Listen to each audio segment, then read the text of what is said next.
Mbai here, Dr. Peter Mbai, who is former legislator, Nakuru County Assembly, right? Yes. Welcome to the program. And engineer Eng.Crispus Wathimba, who is also joining me once again on set. Let me start with you, engineer. We discussed this last week. Yes. And here we are. Public schools are the best in CBC practicals.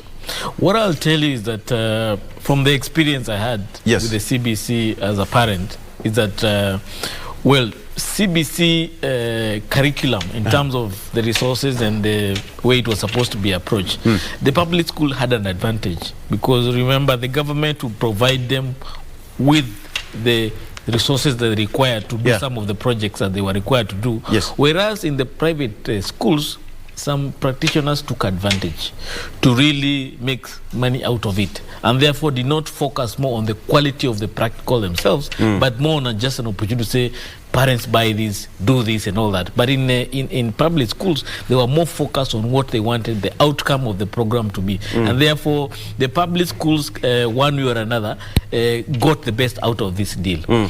But not all the public schools. I happened to have the opportunity to run for Senate in Nakuru County in this election, and I visited some of the wards. Some of the public schools were doing very badly in terms of resources. Right. And therefore, that image, that report may be just skewed to some schools maybe in urban areas or in some... but generally, even in the past examination results, public schools tend to perform somehow better.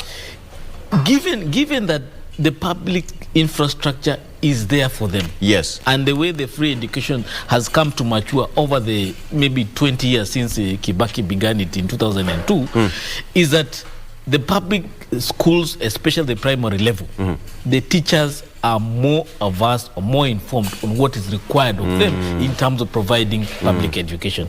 Whereas in the private sector, they catch up. So that catch up brings challenges. Yes. And then also the element of people trying to make money out of it in terms of the private schools, that also dilutes the quality of education that private schools may be able to offer in terms of now what we are looking at CBC. Absolutely.